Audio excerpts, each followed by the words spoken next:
Okay, so our first presenter is Dr. Emmanuel Mignot. He is the Craig Reynolds Professor of Sleep Medicine at Stanford University. He is the director of the Stanford Center for Narcolepsy.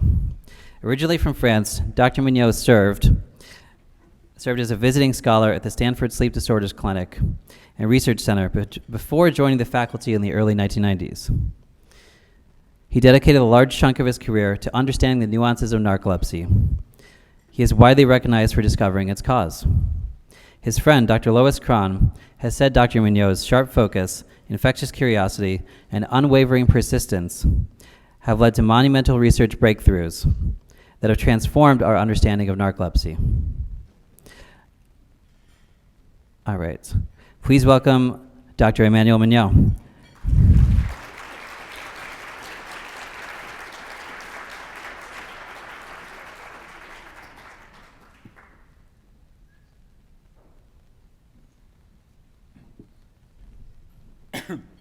Thank you so much for inviting me today.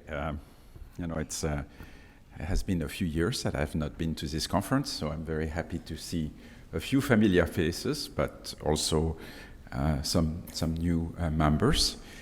So what I hope I will be able to achieve today is to give you a little bit of an idea of what the journey is for researchers that try to understand a disease. So some of it is a bit technical, but I think and I have to admit that I did a little bit of presentation to please myself in some ways, because it was nice for me to go back to some of my earlier work. But I think what I want to convey to you is the need for research and the need of persistence, to make discoveries that matter. And I think people don't realize what research is about, and I hope I will give you a glimpse of what it takes to make a discovery. So I want to say that the same way as the Narcolepsy Network, I have very similar funding sources because I do a lot of different clinical trials, and I also have work, I study the effect of medication on narcolepsy, and I have a very large clinic of patients with narcolepsy and hypersomnia. So I'm both a medical doctor and a researcher, but I will mostly work to tell you about my research today. But I think when we have the medical board, I will be able to answer questions about more clinical matters. So for me, I came a very long time ago to Stanford. It was in 1986. And I was just out of medical school. I had done my PhD. I like to say I was a gigantic nerd, and I'm still a gigantic nerd. I just, I've always wake up every morning enjoying what I'm doing. And for me, my work is a large portion of my life. I don't necessarily see a big difference between work and fun. And I started to get interested in narcolepsy even. So I was trained as a psychiatrist. And I was, and also my medical school, I did a PhD in pharmacology, and I was always interested in research. Since I've been a kid, I was the kind of kid that blows up, your bathroom doing chemical experiments and, things of that nature, or collect rocks. So I've always wanted to do research, but my parents always thought that it was not a good thing to do research because you couldn't make any money. And so they thought I should be a doctor, so I did medical school, but I still did research also my medical school. And then finally, at the end of all that, my psychiatry residency, etc., I had to do medical service, not medical service, military service. At the time in France, you had to go through military service, and you could do it either in the army for 1 year after your medical school, or you could go to a foreign country to try to teach people about the importance of France. So I decided to go to Stanford. And why? Because I started to look on narcolepsy, and I started to be interested, and I had a drug in France that maybe some of you take, that's called modafinil, Provigil. And that was a French drug originally, and I convinced the French government that I could study this drug in the US to try to maybe make a difference and maybe introduce the drug to the US, which did happen. And then when I started to work on narcolepsy, I just did fall in love, with the topic. And I had a very good background in France. I was part of this Grande École. I could have stayed in France and have a successful career, but I resigned from my job in France, which they were very surprised about. They asked me, "Are you sure you haven't been pregnant, or can we give you one more year?" And then I stayed at Stanford and continued to work on narcolepsy. And one of the reasons is that narcolepsy was both a human problem. It's a problem that affects people. And I think it's very heartbreaking to see people who develop narcolepsy. And at the time, nobody really cared about narcolepsy at all. I mean, I still remember talking to a lot of neurologists telling me, but narcolepsy doesn't exist. I've never seen a patient. Of course, they missed all of them, but that's a different question. Very few people, were working on narcolepsy at the time.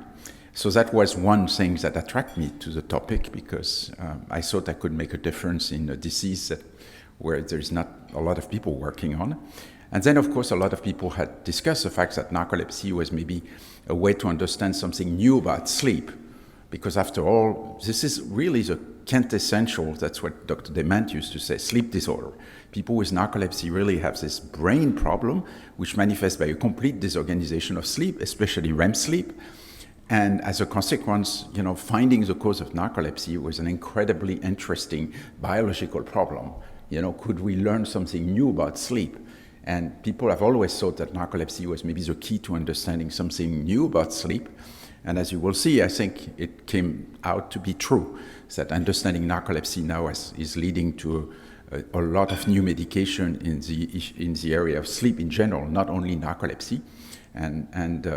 So that's why I was interested. And here is what we kind of knew at the time about narcolepsy. We knew that it was a very unique disorder. Everyone knew that it was a very special disease, not like depression or high blood pressure. It's kind of a continuum. You know that there's not a clear differentiation between normal and disease. But narcolepsy, at least with cataplexy, the way it was first described in 1877 by Westphal and in 1880 by Gélineau, was absolutely a unique disease entity, because it's so odd. People are very tired all the time. But also they go into this REM sleep kind of confused state, which you probably all know, where people are half in REM sleep and half awake. Nobody in REM sleep, you are paralyzed, you are dreaming, and you have these rapid eye movements. And patient with narcolepsy goes in these states where they're half awake and half in REM sleep. So sometimes they wake up from sleep and they're paralyzed, which of course occurs also in normal people, but it's very intense in narcoleptics. Also, they have these dreams that are so real, and that sometimes they're half conscious, and they kind of very, very strongly feel they have really happened.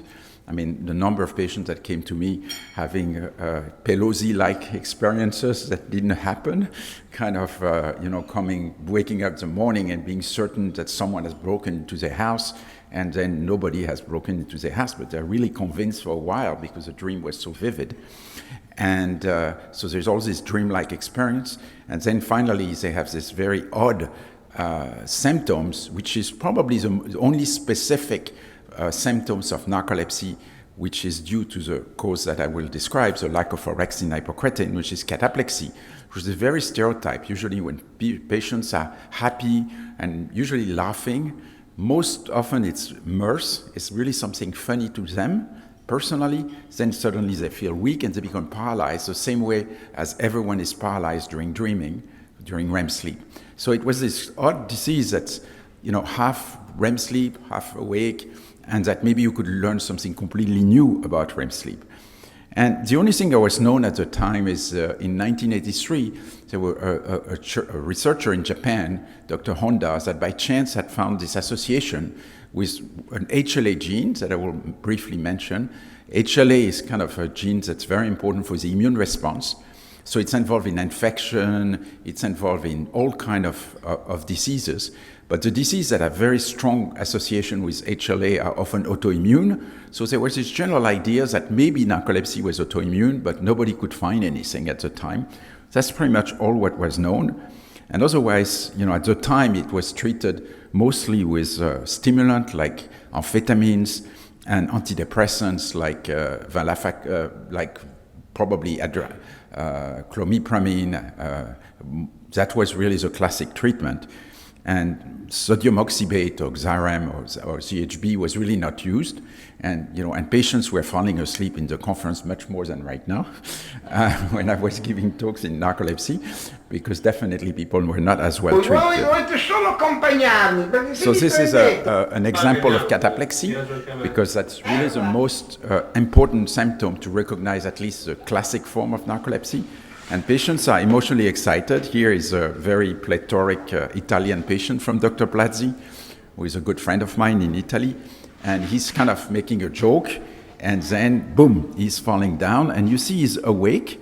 What's important is normally in cataplexy, people fall down, but they don't hurt themselves, very rarely, because they have time to catch up to something. It's very typical. They crumble to the floor. They often even put their head to protect their head. And then they are awake. They know everything that's happening. They try to move, but they can't. And then finally they move. And then in their EEG, it's awake. So they're really like they're awake. Again, there's this strange dissociation where it's half awake and half in REM sleep. So what was interesting when I came to Stanford is that even before I came, there's a classic saying that you always build anything you do on the shoulders of giants.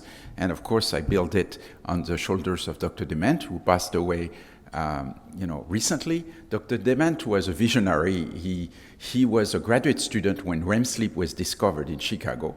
And so he was really like, can you imagine that in the 50s, people didn't even know that there was such thing as the dreaming state of sleep. And he discovered that together with Aransky and Kleitman.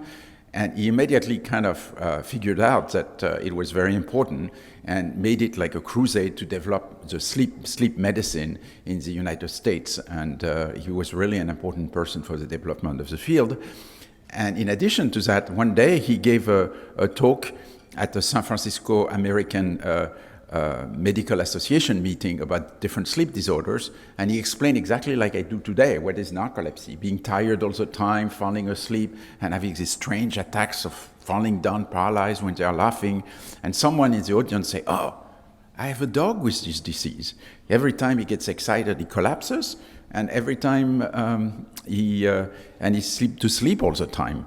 So that was really exciting to Dr. Dement. Unfortunately, in 1970, was not like right now. People didn't care about dogs. So if dog had a problem, boom, they were euthanized immediately. It was not like, now you treat. I still receive a lot of phone calls from narcoleptic dogs owners that want me to treat their dogs, and I do this actually as a side practice. I even have been threatened by lawsuits by Stanford saying that I was practicing veterinary medicine without a license, but we won't go there. But I try to help people with narcoleptic canines, and I have a little bit of side experience. So they quickly discovered another dog with narcolepsy called Monique, a French poodle, which is a little strange because, it's a lot of story between France and the US. Which was identified in Canada. It was brought to Stanford. They studied it. Indeed, it seems to have narcolepsy. It got excited, and then boom, it was falling asleep, falling paralyzed. And then they published the first, canine narcolepsy in 1973, so way before I came.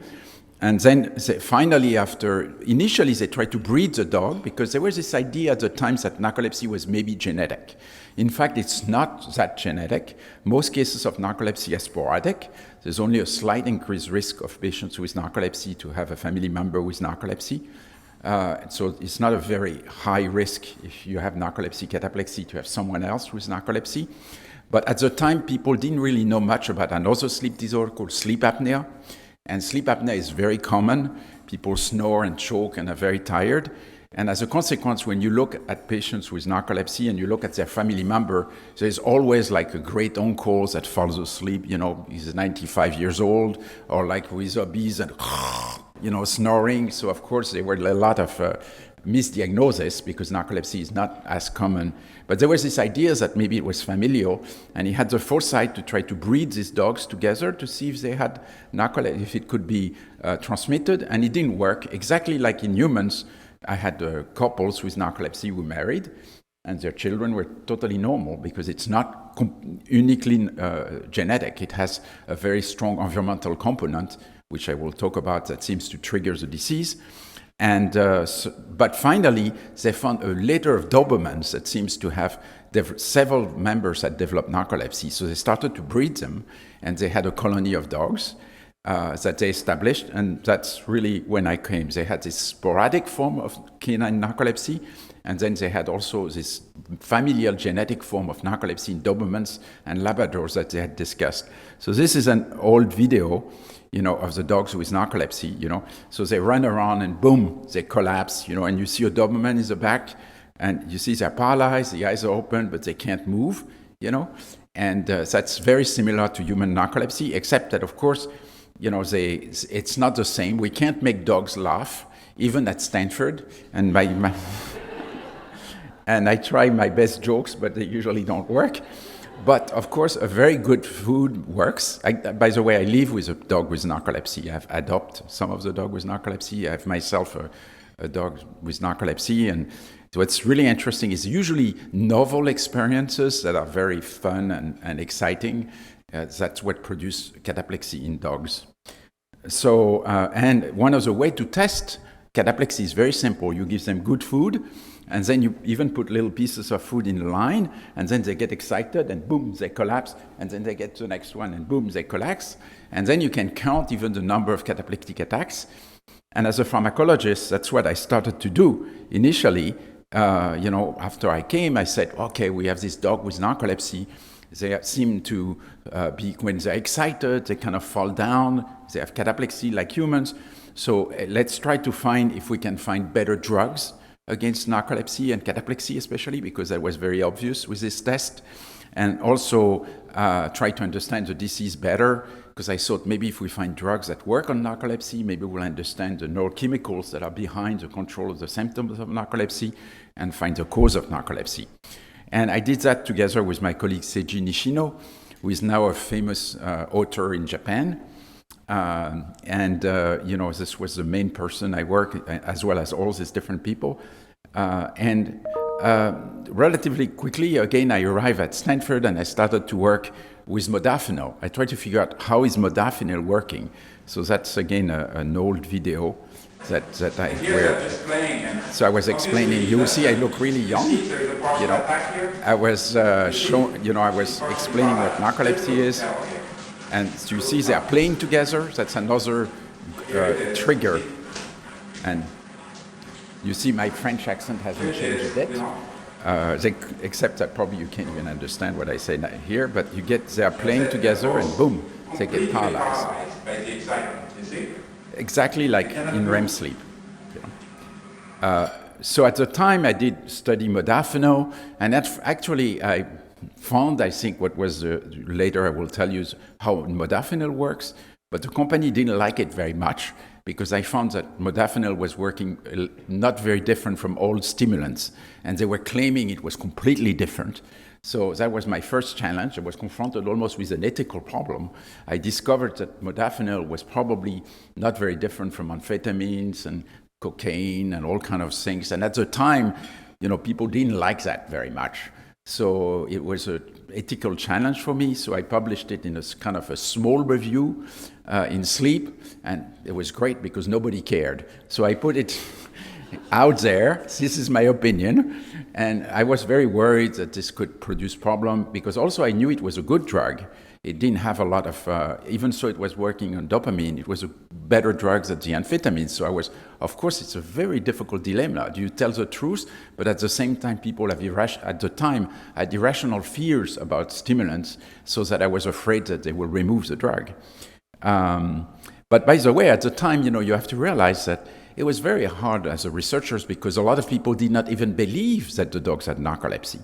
So I was working on this disease, and I remember having dinner with some very prominent people of the field and having with all their students, like the big boss, Chinese restaurant. And then the boss, which I shall not cite, saying, oh yes, he's working on an unknown neurological disorder in dog, It was like, okay, when you spend your days and night, working until midnight, and you just work like a dog with the dogs, And then you hear people telling you, you're just working on something without any interest. It's you don't sleep very well at night. So I just have to tell you that doing research is really very hard. It's persistence, it's belief. Many people fail. I'm lucky, I've been successful, but it's a very hard job, and really just remember that, because it takes a lot of persistence, and that's probably the most important. And unfortunately, persistence with TikTok is not the most valued commodity right now, but I think it's very important. So a couple of things. Why did I think that it was a key to narcolepsy? Because I thought they had narcolepsy. First, they really had this fragmented sleep. They couldn't stay awake or asleep for a long period of time. Like humans, if you have narcolepsy, cataplexy, and you study people over the 24 hours, they sleep awake all day long, exactly like the dog with narcolepsy. Except that, of course, even a control dog, they nap much more often. So here it was more fragmented, but it was still the same tendency. And we, just for fun, it was fun for me to dig some of these old, slides. We tried to adjust an MSLT, do a multiple sleep latency test, which is kind of the test for narcolepsy, to diagnose narcolepsy. We have these naps, you all know, and we measure how fast people fall asleep every 2 hours and go into REM sleep. And we tried to adjust that in dogs. And initially, we tried to do that, and then, of course, all the dog would fall asleep in 2 minutes, every 2 hours, boom, they were asleep in 2 minutes. And there were no difference between control dogs and narcolepsy. So we're devastated. We said, oh my God, But of course, because a dog, if you let him sleep only 15 minutes every 2 hours, he's sleep deprived like hell. Because, if you have dogs, you know that they sleep all day long. They take a lot more naps. So we had to change the test, and we kept the dogs awake for 30 minutes, and let them sleep for 30 minutes. Awake for 30 minutes, let them sleep for 30 minutes. And then we found that indeed dogs with narcolepsy did fall asleep a lot faster than the control dogs. So again, you cannot anthropomorphize and say the dogs are exactly the same, because dogs are dogs and humans are dogs, but clearly they were sleepier than normal people if you modify the MSLT according to their disposition. And again, what was very striking was this cataplexy, where you give them good food, they get all excited, boom, they fall asleep, and then they get the next piece of food, boom, they fall asleep, fall paralyzed, sorry. So that cataplexy was the most easy to measure. So this test was invented, called the food elicited cataplexy test. We put these disgusting pieces of wet food. It had to be really good food, that they really get excited. If you give them like dry food, it didn't work. It has to be good food. French cheese also worked. And you put them on the floor, and then you measure how long they take to eat all the pieces of food, how many attacks they have. That's what I was doing all day long. And then we will inject certain drugs or give them certain drugs, and then we see the effect on cataplexy. And you see that, for example, these drugs like desipramine or clomipramine, like anafranils that we're using at the time, were working really well. They would reduce cataplexy exactly like in humans. So we're fairly convinced that it was exactly like human narcolepsy, because they were reacting to the same drug. And that's what I was trying to tell you. Initially, this modafinil, they were claiming that it was working in a completely different way from dopamine stimulants like amphetamines or methylphenidate, etc. But very quickly, it seems to work the same way, because what was very striking, it didn't have a lot of effect on cataplexy, but it had a very strong effect on wakefulness. And we found that other drugs that work on dopamine were very similar, like, methylphenidate was doing the same thing. It was really making wakefulness, but you see, even when the dog was sleeping, REM sleep was maintained, and it was really consolidated wakefulness, but had no effect on cataplexy. And I think we know that now. So that's why it looked to me that it was more like a dopamine drug, similar to the other drug like methylphenidate and so forth. And honestly, it took 20 years or 15 years for people to agree with me. Even recently there was still some debate, but now there is no doubt. And the two killer experiments that showed that, one was we can use mouse that don't have the dopamine transporters. So they don't have the actual proteins that reuptake dopamine on which stimulants are working. So if you give amphetamine to this mouse, it doesn't do anything, or methylphenidate. And then we tried modafinil, and as you see, it does absolutely nothing. In a normal mice, it makes them awake a lot, but in a mouse that doesn't have the protein on which the drug acts, amphetamines or modafinil doesn't work at all. So it was very clear. And then more recently, people have also shown that if you do a brain scan, and it shows you the evolution of science as well. Now we can actually measure the protein in brain scans that reuptake the dopamine, and which is a site of action of these amphetamines, etc. And you see that if you give modafinil, the signal decreases. So clearly it binds to this particular receptor and displaces it, even at the dose that makes people awake. So now everyone agrees. But so, I did a few years like this, like working very late at night and giving these drugs and seeing how it was working. I would come back at home smelling like a dog, literally. And my wife didn't like it that much, but, I guess she got used to it. We kind of figured out a little bit how drugs are working on the symptoms of narcolepsy. So in the process, we discovered that some drugs were working very effectively, like venlafaxine, for example, Effexor, that a lot of people are using today. It seems like inhibiting the reuptake of norepinephrine and serotonin together seem to have a very strong effect on cataplexy, better than any other medication, and is still used today. So we kind of improved a little bit on the old medication. And then we established that the stimulants, they work mostly on dopamine. And then there were another aspect that was noticed is the cholinergic system also seemed to have some effect. And the cholinergic system was at the time very important for REM sleep. And in fact, there's no drugs that work on cholinergic systems that are used in narcolepsy. The reason is they have a lot of side effects. They make you salivate, they have all kind of problem, or make you a very dry mouth. But just to tell you, by doing this, we kind of started to understand maybe some very important chemicals in the brain that regulated cataplexy and sleepiness. But still, at the end, I was kind of stuck. It was like, I published this big review where we tested 200 compounds, and even in humans we reviewed. It's like still an incredible review of all the drugs that I've ever tried with narcolepsy, but I was not going anywhere. I was saying, okay, I'm improving a little bit what we know. I have slightly better drugs. They work a little bit better than the old drugs. They have less side effects. But at the end, there is no evidence that the way this drug works through dopamine, through norepinephrine, has anything to do to the real cause of narcolepsy. So I decided to do something else, to try to find the cause of narcolepsy through the genetic approach. And that was very bold because I was not a geneticist. And I would say, but that's my characteristic. I don't know if a lot of other researchers do that. But for me, every 7 years, I change topics. I kind of get a little bit bored, or I want to do something else. So usually, I'm never afraid to go to a different area of science, which makes it a bit harder because people often don't recognize you, because people are very territorial. But and I went to genetics because at the time genetic was not as well known, but I really thought that was the most exciting area of science.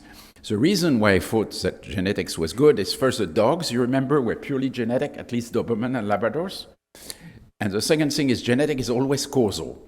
Now, one of the big advantages of genetic is, let's say you find something in blood that's changing with narcolepsy. You never know if it's because you have narcolepsy that something changed in blood, or because it changed the blood caused narcolepsy. So it's very difficult to have cause and consequences. But the genetic, you are born with it. It doesn't change all through your life. Your DNA is the same in every cell, pretty much.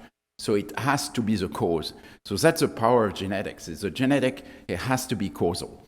So that's why, of course, at the time, I told you that there was this Japanese guys that had reported that there was this HLA association with HLA-DR2 even before I came. And nobody really knew what it was about. There was this HLA immune system.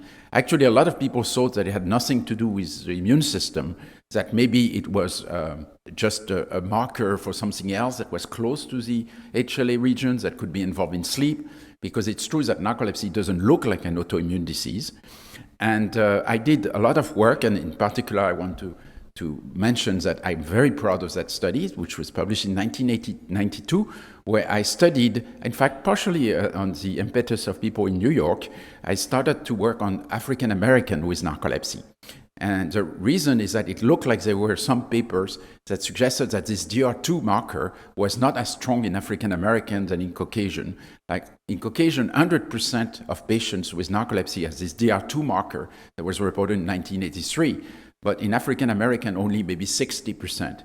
And then I started to study the region of the genome around this HLA-DR2, and I discovered that there were some very significant differences between African American and Caucasian and Asians, and that maybe that could be the cause why it was different in African American and Caucasian and Asian. And indeed, by studying African American, I discovered that it was not DR2, but a gene very close by that's called DQB10602. Sorry, it's nightmares, it's numbers.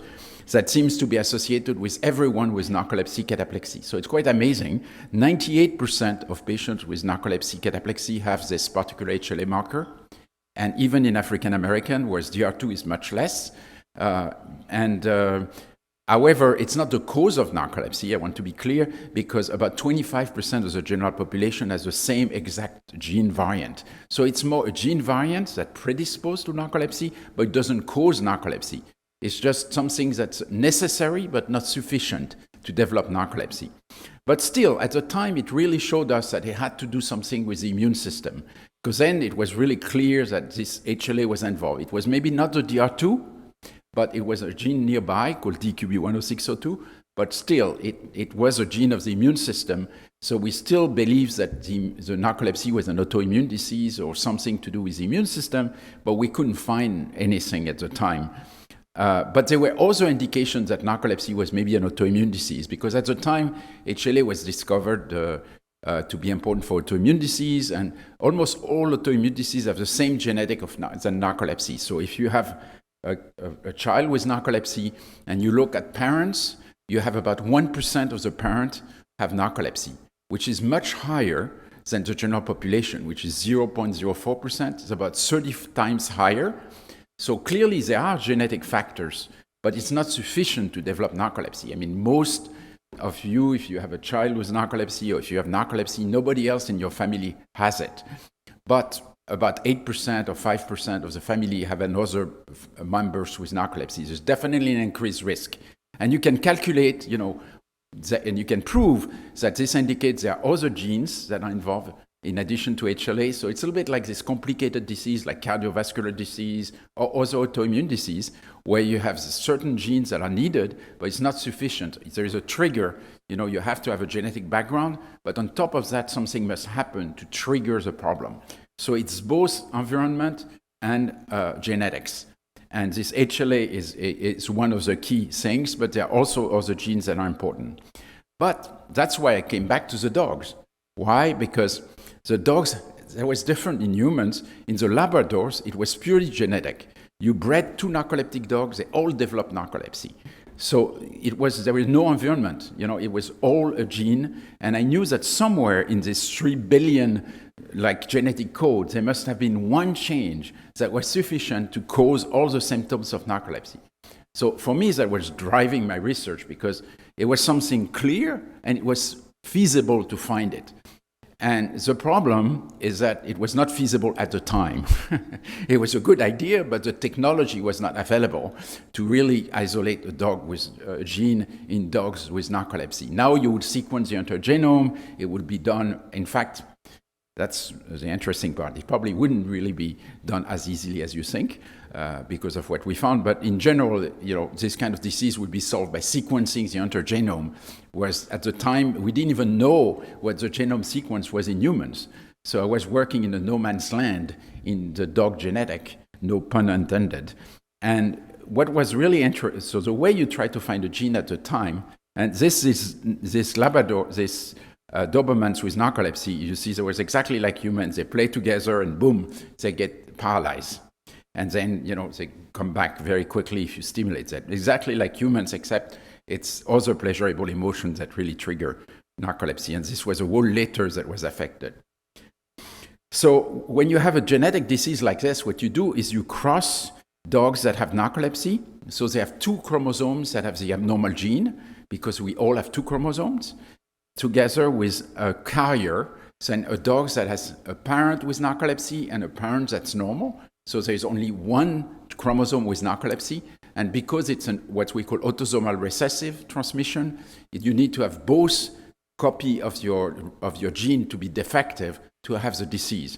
So what happened is this one has 2 copies that are defective, so always give 1 copy that's defective. And this one has a 50% chance of giving a normal copy or a copy with defective.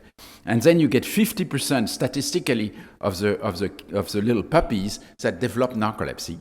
And then we took blood sample with the big, I was going at night, in the middle of the night, feeding, giving bottles of milk to the little puppies, and it was just like a lot of work. And then we would adopt the dogs, once they develop narcolepsy, because it's not so terrible. We were nurturing them before to make sure that they don't spread narcolepsy everywhere. Even so, I was a little tempted not to nurture them, to have even more dogs with narcolepsy. But it was a very well-organized program. And then we were taking the blood sample, and the idea of this, what I wanted to do, which at the time was done a lot, is called positional cloning. It's very powerful, is you try to find a gene, what causes a disease, based on its position on a chromosome. So you don't have to know anything about the cause of the problem. That's the power of this genetic approach. You don't really know what is causing the disease. You're only going to find it because of its position on the chromosome. So I like to say that it's a little bit like if you were looking for one particular person and you knew nothing about this person. The only thing is you first try to discover which countries they live in the world, and which region of the countries they live in the world, which subchromosome region, and which city within the country, which department, which city, which block, which house, which room. And then you come up and you find this person, but you have no idea what this person look, if it's an immune gene, if it's you just discover the problem only because of its position. So it's a very powerful approach, but extremely frustrating. At the time, I thought, I will find it very quickly, but because I was very naive, it took me 10 years to find it. And the reason is the technology was really not advanced at the time. Even in mouse, on human, only very few genes had been cloned. So I can tell you it was completely crazy to do this. And in fact, very famous people told me it was very crazy to do this. So in particular, this one, Hugh McDevitt, who is now passed away, was a very, very, I really like him. He was very quirky, Irish. And he had discovered HLA. And he didn't get the Nobel Prize, but honestly, many people thought he should. What he had found is that the HLA in mouse is a critical piece of the immune system that explains the genetic diversity of the immune response. So depending on each of your HLA gene variants, you may respond differently to certain virus or bacteria that kind of directs how your immune response is going to be ongoing. And that was really seminal work. And in fact, he did it against his PI, because at the time, the way it happened is, it's funny to hear this, because I think it gives you an idea how research findings are made. But he was trying to raise antibody. Classically, you inject a little peptide or a little protein into a rabbit, and then the rabbit fights the protein and creates antibodies against it. And then you take the blood of the rabbit, and then that gives you a reagent that you can use that recognize the protein. It was a classic method in immunology that everyone uses, even today. However, one day his professor told him to use a little piece of a protein of albumin, and he used a long-hair rabbit instead of a short-hair rabbit. And then he had no response whatsoever. The rabbit didn't produce any antibodies against the protein. So he talked to his boss, and his boss told him, go to the next rabbit. He said, no, it's very interesting. Why this rabbit didn't have an immune response against it, whereas the other rabbits have it? And then he decided to take different mouse and then do the same thing with this peptide, and discovered that some mouse were reacting to this particular piece of the protein and not other. mouse strains, and then he discovered that it was all related to this HLA protein that actually reacts very specifically to certain pieces of peptides or proteins to produce the immune response. So that was a really major discovery. And Carl Grumet, who was someone that kind of was the only one who believed what I was trying to do. So he helped me a lot to start this process of trying to breed the dog and isolate DNA and start to find the genes for positional cloning. So again, we had this big family of Dobermans, Some of them have the disease, some did not. So first thing we did is, maybe there is HLA. You remember there is this HLA genes that's associated with narcolepsy. So the first thing was, I said, maybe even so it's different in human and dogs, maybe HLA is also involved in dog with narcolepsy. So we tried to see if the HLA gene was also kind of going in family together with narcolepsy. And that's what we did here. We have these crosses, of dogs with narcolepsy and carriers and half-developed narcolepsy. And then you try to see if these bands that represent HLA could be variation, could be traveling with narcolepsy. And we actually found at the time that it was traveling a little bit with narcolepsy, but not consistently with the idea that in humans it was 100% associated. So it was clearly different. Then I started to do this crazy idea of systematically searching for the gene for narcolepsy by blasting the intergenome of narcolepsy of dogs by random probes that had been discovered by someone called DNA fingerprint. You see, you just put a repetitive piece of DNA and it gives you all these patterns of bands that are kind of random all through the genome. And then you can look, in this, what is this? Oof. Okay, in this pattern, you can look if some of these bands here could travel with narcolepsy, and then they would be close to the narcolepsy gene. And, this was with a guy, Michel George, who actually had discovered a gene that produced like super strong bulls. There's bulls that have double mass because they have a mutation in myosin, like a gene from the muscle mass. And then as a consequence, they have twice more meat.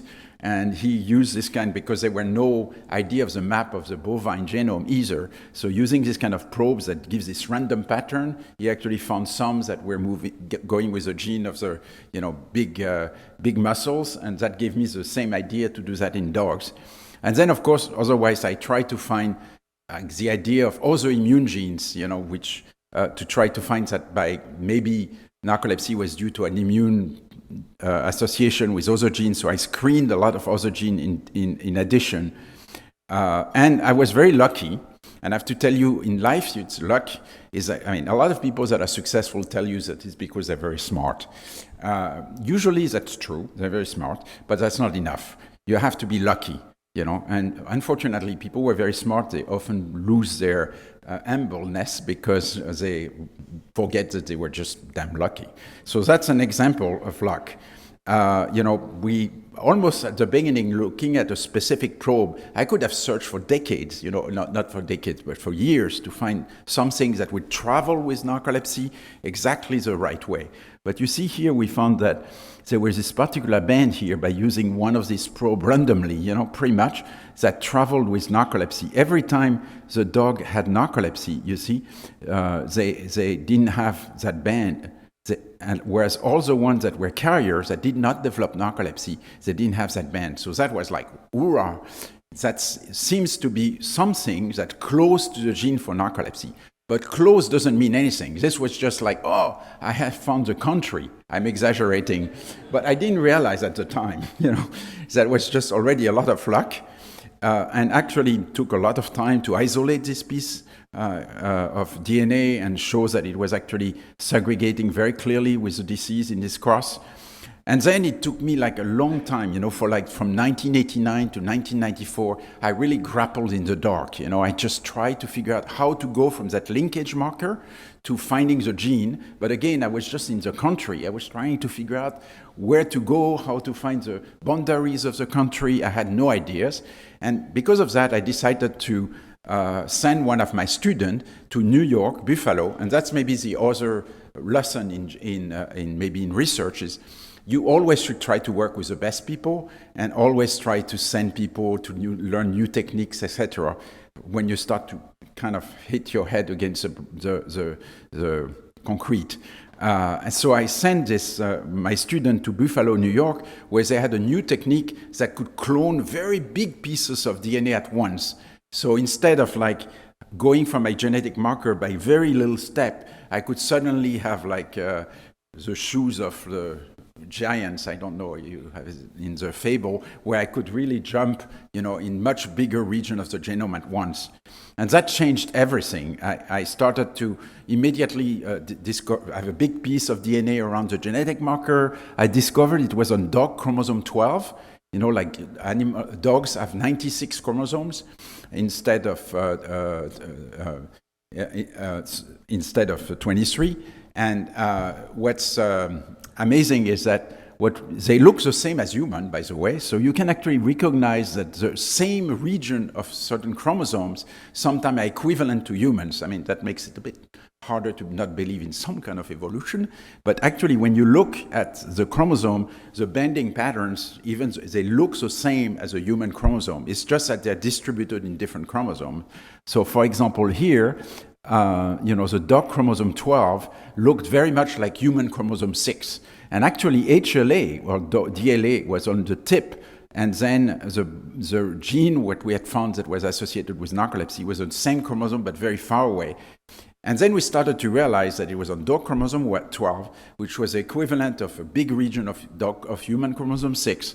And then we started to benefit from everything that's being developed in Human Genome Project. At the time, people were working very hard to try to understand the whole genome of humans. And now we knew that maybe it was not exactly the same, but the country must be the same in dogs and humans. The dog chromosome 12 and the human chromosome 6 were the same. And now we can use the map of the human to try to direct ourselves, inside the country. And that really changed everything. And I'm not going to go in detail, but that was took a very long time. And we actually at the end kind of found a sub-region where the dog gene was. And here you have to look at families and you have to find the very rare individual where suddenly narcolepsy did not travel with a marker. And then, it tells you that the gene has to be on this side. And then on the other side, you have to find a dog where the genetics doesn't travel with a marker. So you know that then it narrowed down the interval where the dog gene is. And I have to tell you, the dog that helped my life the most was Fritz, which was a little narcoleptic dachshund, because actually I found in New York a litter of dachshund that had developed narcolepsy in the genetic way.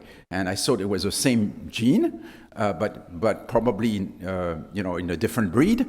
And then somehow Fritz, he had somehow by chance had a crossover just on one side of the gene. So suddenly Fritz kind of told me it's not at all in this direction. It has to be in this direction. And you see, it started to define this very narrow region where the gene must have been. And boom, the gene that was there was called Hypocretin receptor 2, a gene that was just discovered a few years ago. I'm maybe not going to go in detail, but then we isolated really the piece of the chromosome in the dogs that was responsible. We found that there were differences between control and narcolepsy, and then we discovered that the genetic mutation was actually an insertion of some kind of repeat in a region of the genome inside the gene for hypocretin receptors that disrupted the gene and make it kaput. So basically the receptor for this chemical called hypocretin or orexin was damaged in dogs with narcolepsy, was not working. And even more powerfully, we had Labradors, and we had also, you remember this dachshund, who had the same cause, genetic, and they had slightly different mutation, but the same gene. There are different ways to make the gene kaput, but it was the same gene. So clearly, we had 3 different ways the gene could be broken that were causing narcolepsy. So there were no doubt that this gene was causing narcolepsy in dogs. And again, that's just to show you this gene is a receptor. So receptors, it's fantastic because they're drug target. So that's why now we are going to have new drugs for narcolepsy, because in the brain, you have a lot of chemicals that are floating, like dopamine, norepinephrine, etc., and they act on receptors that then stimulate other neurons and produce effect in the brain. And this was exactly that family of proteins, and it was a receptor for this chemical called orexin or hypocretin. And you see it's like this complex structure that is spanned across the membrane, and on one side it binds the orexin hypocretin, and the other is stimulates the cells and makes it more active. So, and you see that in these dogs with narcolepsy, really the receptor was completely broken. So that's why when they had 2 copies of this gene, they had narcolepsy, because the receptor couldn't work. This was published in Cell in 1999. It was a big deal. This was really Ling Ling, who really was the person that worked the hardest, this project. That was the first author. But the good news is that it indicated that there was this receptor that normally activates the brain and makes the brain more active that was mutated and didn't work in patients with narcolepsy. And as a consequence, the chemicals that act on the receptor was around and not working, and that's why you had narcolepsy. Thank God, in humans, as you will discover, it's the molecules that's missing, not the receptor, because the receptor would have been very difficult to fix. This receptor and ligand is a little bit like a lock and a key, A receptor is a lock, and the ligand is a key, so it has to go inside, and you turn the key, and then it changes, and then it activates the cells. And it's very difficult to replace a lock. But replacing a key, we can replace a key. I mean, you all know that it's easier to replace the keys than the lock. And that's exactly why it's much easier to treat narcolepsy, because it's the keys that's missing, as you will discover, and not like in the dogs, a lock. So what did we know at the time about narcolepsy? About this hypocretin orexin. Amazingly, it had been discovered only 1 year before I discovered that the receptor for this chemical was really causing narcolepsy in these dogs.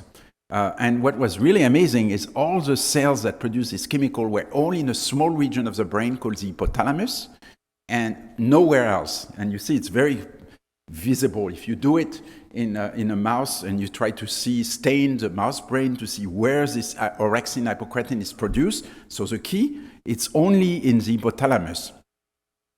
And of course, initially, people who discovered it, they thought it was involved for appetite. The reason is they injected the orexin hypocretin in the brain of mouse, and the mouse would eat a little bit more. The problem is they were actually finding that the mouse would eat a little more when they were injecting the chemical during the daytime and not during the nighttime. Why? Because mouse sleep during the daytime.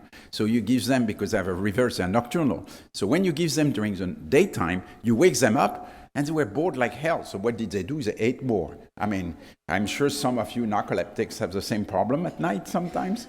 And, that's what happened here. They were awake and they were eating more. So it was really a secondary effect. It's just because they were waking them up.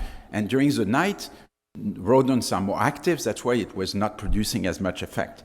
So the term orexin means stimulating of appetite. Is a bad name because it seems, anorexia is when you don't eat. It seems to suggest it activates appetite, and actually it's really this orexin is involved in narcolepsy, not that much in appetite.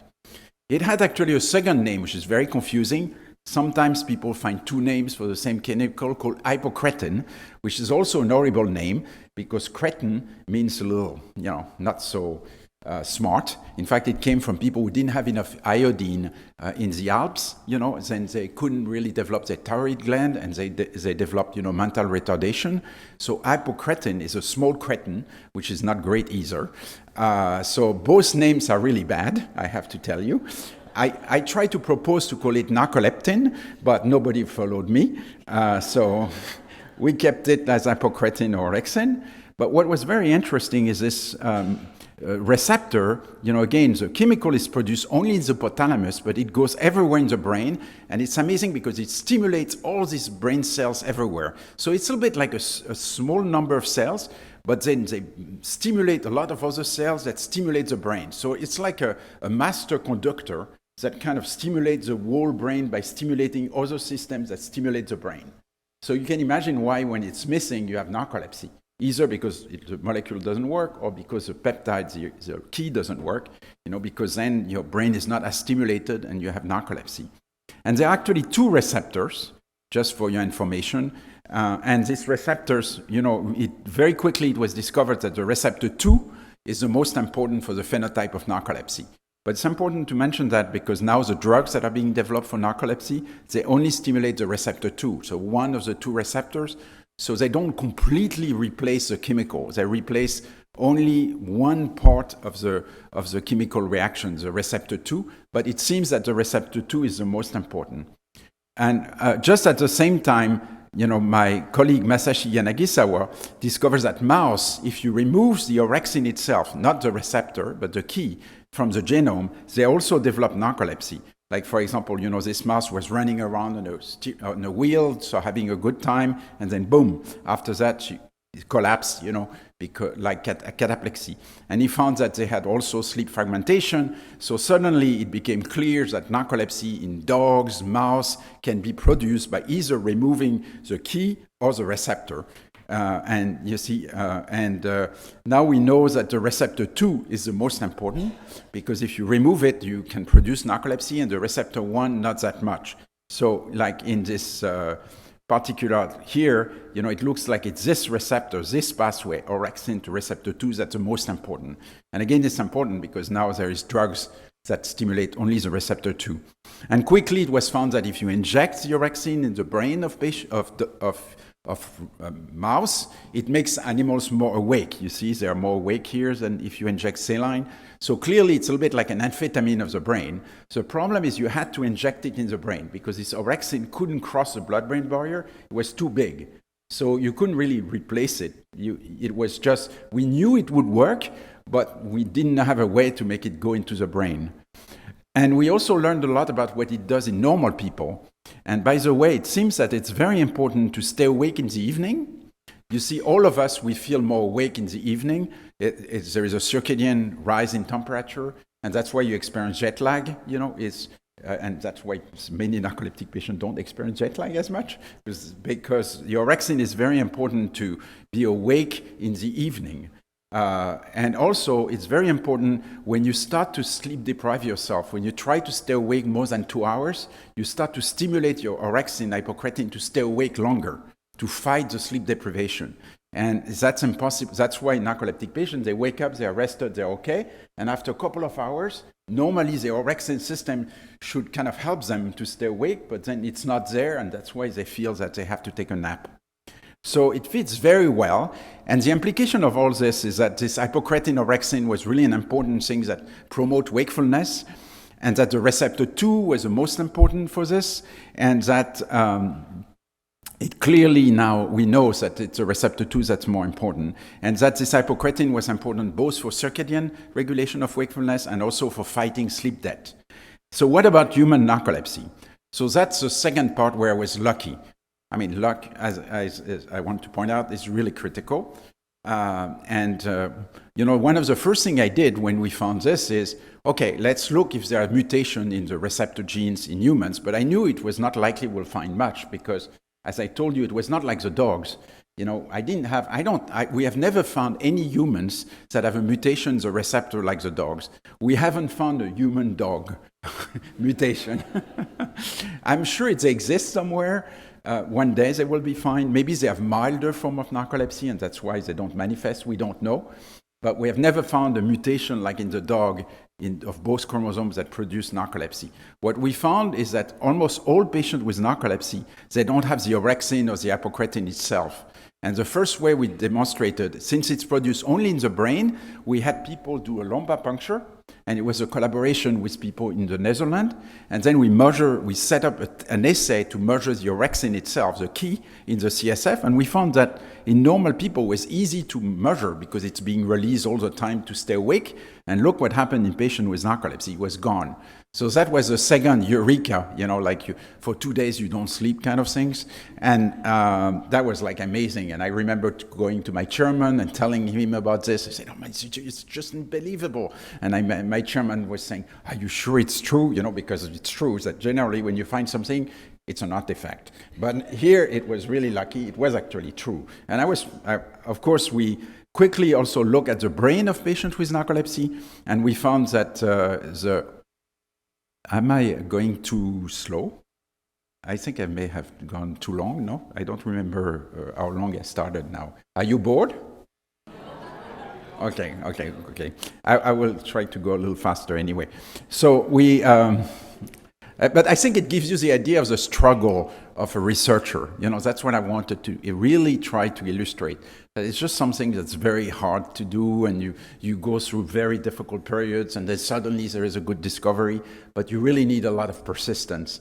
And so we quickly discovered that the cells with orexin hypocretin were missing. And then, of course, because there was this idea that this HLA association was present, that it was probably autoimmune.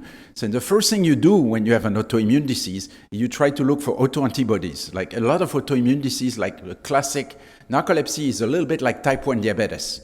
Type 1 diabetes, you develop that as a child, usually, but you can develop it at any age. And suddenly the immune system becomes wrong and attack your cells that produce insulin, and then you don't have any more insulin in the pancreas, and then you have to inject insulin the rest of your life. And so we had the hypothesis is the same thing. And in type 1 diabetes, you actually find antibodies against insulin. You find a lot of markers of immune abnormality in the blood of patients. But in our case, we could never find any antibodies. And up to now, we have not been able to find a blood marker of the autoimmune process, which is very sad, because then we will have a blood marker to diagnose narcolepsy, which would be so much easier than a lumbar puncture. But we have never found. I've looked like crazy. I've isolated proteins. Because that was the simplest way to demonstrate that narcolepsy was autoimmune, finding autoantibodies. We never found anything. But the good news for you guys was that it was not the receptors that was broken. It was actually the chemicals that was missing. And that was really great, because the chemical you can replace. Replacing the key, like insulin, is easy. Replacing the receptor, we wouldn't be able to do. So that was the good news, is I knew that you could find a drug eventually that will be able to treat narcolepsy much better by replacing what's really missing. And it's now happening because the receptor were normal. So I came back to genetics after that. So I kind of decided to go back to genetics because I was stuck again. I couldn't find this autoimmune process. Again, thank you. So again, what's very frustrating in science is that you have this period where you find a lot, and then boom, you go up to this very long period where you're like, my God, this is, dragging and dragging and dragging. And I'm still in that period because I have not completely found exactly what's happening with the autoimmune process. But really, overall, I came back to genetics. So the way in humans, we knew that it was not purely genetics, but still, as I told you, there are some genetic factors. It's like cardiovascular disease or other disease. You have to have a certain genetic background, plus have something that triggers it. So the first thing we did, because we could, was to survey the entire genome to find what kind of genetic factors are associated with narcolepsy. And of course, there is this HLAs that I told you, you must have this DQB10602 to develop narcolepsy. So there's a huge peak that's like infinite in terms of p-values. And then we found other effects, and all of them seems to indicate it was immune-related. So pretty much from doing this survey of the genome, it confirms the fact it has to be an autoimmune disease. Probably it's attacking the brain cells that kill the cells that produce orexin, and that's why you have narcolepsy, exactly like type 1 diabetes. And we were a little stuck for a while because often these autoimmune diseases are triggered by infections or other things. And what was very striking is after discovering the dog gene for narcolepsy became more known, and then people started to diagnose narcolepsy earlier and earlier, which was not the case before. And we started to see patients very close to onset, especially young children. And young children is very dramatic. They gain a lot of weight suddenly, and they are really atonic.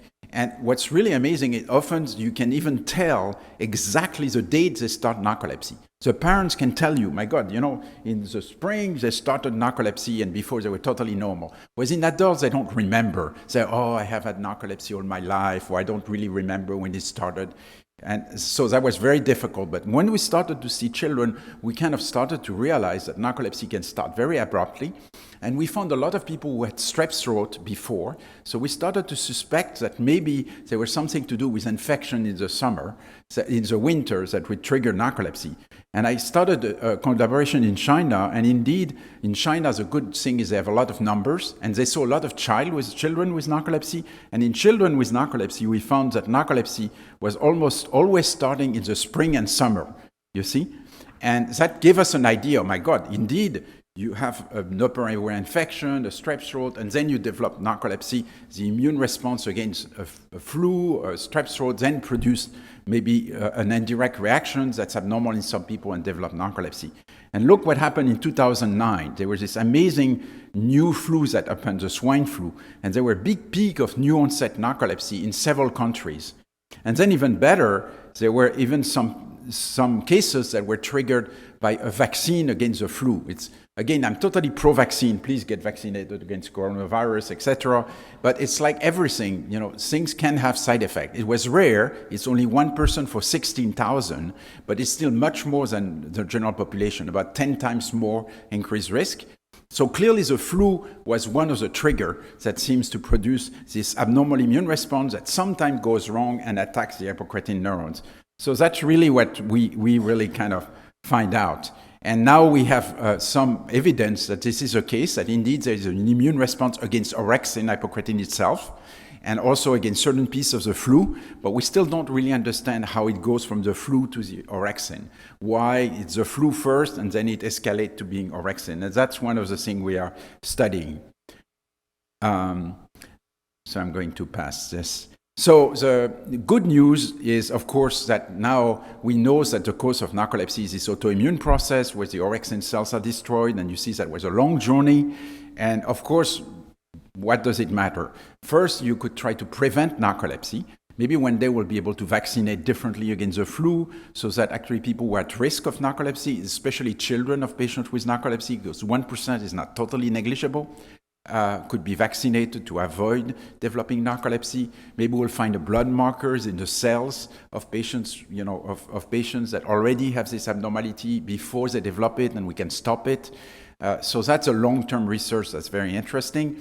But then even with people who already have narcolepsy, that have the cells that already have been destroyed by the immune response, as I told you, if you inject directly the orexin in a mouse that doesn't have orexin from birth, it completely removes the symptoms. So we knew it would work, but it took a long time to have a drug. And the first one was a Takeda drug, TAK-925, which could actually cross the blood-brain barrier. So instead of the orexin itself, what's too big, you can inject it. I tried in dogs with narcolepsy, etc., and some people even tried to snort it, and it didn't work, because it didn't go into the brain.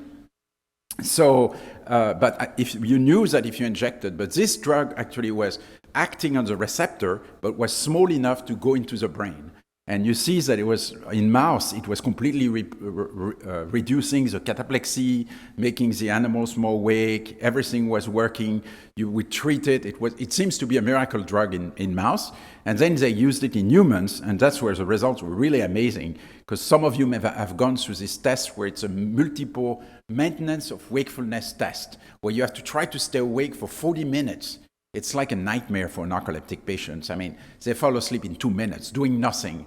It's impossible. And even with Xarelto, with stimulant, etc., narcoleptic patients arrive and they succeed to stay like 12 minutes, and you're really happy.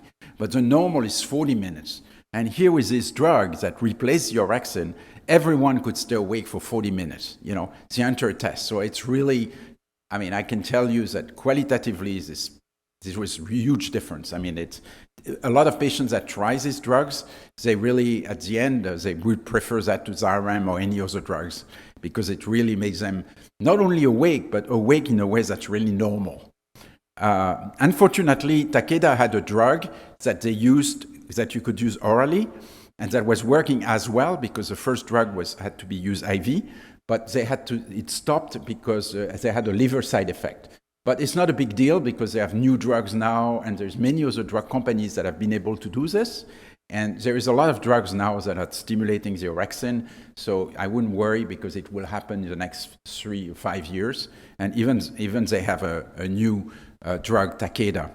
And in fact, one of the reasons is, again, there is a new revolution now in biology that's around the structural biology. Now it's really possible to predict the structure of receptor very well and to design drug from the structure of receptors because you can observe it with microscopes, etc. So designing drugs now is much easier. So there's a lot of companies that have been able to develop other drugs that can replace the orexin and go into the brain. Takeda has more and other people have more. And it's clear from the data in humans that they work very effectively. So that's going to be a real new dawn for narcolepsy. So I think in conclusion, I hope I gave you an idea why research is important, because we would never have known that orexin was involved, and that narcolepsy, at least with cataplexy, is due to this lack of orexin. By the way, the orexin itself, agonists, they also work in narcolepsy without cataplexy, but it seems you need a higher dose, because of course the people who have this orexin deficiencies, the narcolepsy type 1 with cataplexy, they have zero of it, so their receptors are like, my God, give me more, because it's like, you know, they haven't seen it for a while, so they're hypersensitive. So initially you can give a low dose, it already really have very strong effect. But in normal, so NT2 who have normal hypocretin, the people who don't have cataplexy, most of them have normal orexin hypocretin, it still makes people more awake, but it's not treating the cause of the disease. But it's just to point out that this drug will also have effect in people others than people who don't have the orexin. You know, the same way as we give stimulants to people and they still have dopamine, you know. So we know that narcolepsy is due to this lack of orexin, and then very interesting drugs are coming now. We know that it's an autoimmune disease that affects the brain. It's triggered by the flu, and then it escalates and kills hypocretin neurons. And we're trying to find a blood test. One thing, it would change so much if we could find a blood test. And we're also trying to prevent the disease before it kills the neurons. And then I don't have time to talk about it, but there is also, you know, how to understand how, you know, narcolepsy develops that I think could have a lot of implication. I want to point out that, again, I tried to point out that it was the work of many, many different people. I'm the only one that has survived the entire process. But, you know, there's definitely a lot of other people who have been, you know, helping me all through the way, and I can't even list them. But NIH was the main supporter of this work for a long time, then they stopped funding it. I had a program project on narcolepsy. Of course, donation and patients. I mean, I have to say I couldn't really go anywhere, you know, without narcoleptic patients giving blood sample, helping me, you know, supporting me, and even seeing patients every day. I mean, that's not every day, but when I go to clinic is really important to me because it gives the human dimension to the disease, and sometimes I bring students to see. You know, I bring my dogs to the clinic for the kids, etc. And then there is some key people who really have worked, you know, through the isolation of the gene, which was extremely painful and hard work. We work really very hard. And Seiji Nishino, I mentioned the pharmacology and other things. And I also have been, and I was mentioning this, thank God it's changing. You know, a long time ago when we were doing research, everything was difficult. You know, I just gave you the idea how difficult it was. But now the technology is exploding. So really, the problem is different. Now, before, it took a long time to produce problems, data, etc. Now, we can do so many things. It's really amazing. The difficulty is to select what not to do and to really try to focus. You know, I'm sorry, but I'm sure some of you will tell me, oh, please study the effect of yoga on narcolepsy. I'm not saying it's not interesting. I'm just not saying, but I can't do everything, and I have to select my fights. And I do yoga myself, so I'm not, you know, saying it's not important, but it's just you have to always decide what you want to do. And unfortunately, there's so many things that you can do. And I think, and the second thing is collaborating. I mean, now I've always been a great collaborator. I love to work with people. And before, people were much more competitive. But now, thank God, it has changed because there is so much to do. Now we really work much more together, you know. Even my European colleagues, which I'm French in origin, you know that, so I'm kind of teasing them a little bit. But, you know, we can work, you know, through the world. Even so, I have to tell you, there's one problem is that's fighting against it is regulations. I mean, we have so much regulation and EPA and whatever that now it's becoming harder and harder to collaborate because of the paperwork that's involved. In the past, we used to be able to send a plasmid or a sample to another person, in Europe to do an experiment.